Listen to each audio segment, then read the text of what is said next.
Hey, good morning. I'm Dan Harris at ABC News World Headquarters in New York. This is an ABC News digital report developing right now. Early winter in much of America this weekend. They're digging out from record snow across the south, while in the Northeast, we're in for some frigid cold and heavy snow in some spots. ABC News senior meteorologist Rob Marciano is tracking it all. Snow in some parts of the Northeast. Yeah, it's been snowing in some spots in eastern Massachusetts, and the wind's been blowing, as you know, outside here in New York where the marathon is happening. But before this storm got here, among other things, it dumped a bunch of snow across the south.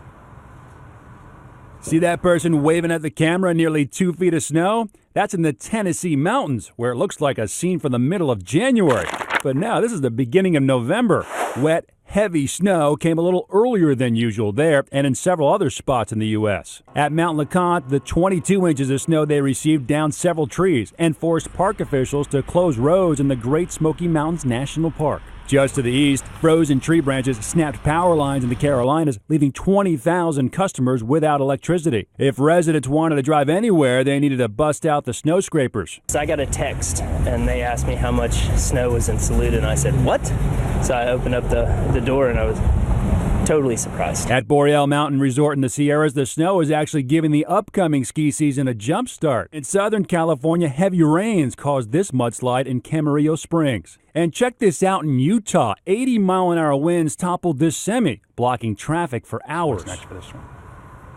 So this storm, as we discussed earlier, is heading to the northeast. How bad is it going to be? Well, it's actually strengthening. Take a look at the maps here. It's off the coastline. As you know, being from this area, when they get into the Gulf Stream, sometimes they'll strengthen. That's what's been going on. It'll quickly move off towards Maine, but before it does that, it's going to drop a decent amount of rain and snow, maybe even some snow accumulating somewhat in extreme eastern Mass, but the heaviest snow is going to be across northern Maine, where they could locally see up to a foot of snow. The winds are going to be the bigger issue. You'll feel those all the way back through Atlantic City and Philadelphia. These are the winds gusts here as we go through the afternoon and evening. 45 miles an hour in Nantucket. We've already seen winds gusting over 50 miles an hour across eastern Mass, so it's a pretty strong storm. Suboptimal for the marathon in New York City. Especially the route. I mean, most of the route is against that northerly wind, so it's been brutal out there for sure.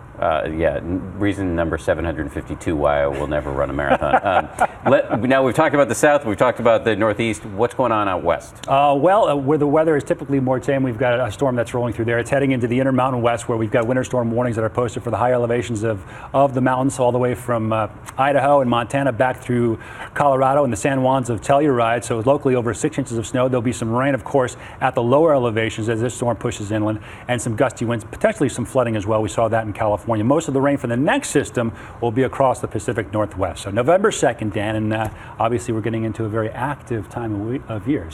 So probably 6 months until we see the mid-70s or 80s here in New York City. I'll consult the groundhog on that.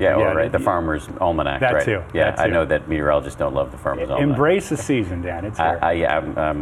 That's good advice. Harder to do. Thank you, Rob. Appreciate it. You got it. And thank you for watching this ABC News Digital Report. Please stay tuned to ABC News throughout the day for the latest on this and other top stories. And we'll have much more later on World News Tonight. I'm Dan Harris. Enjoy your day.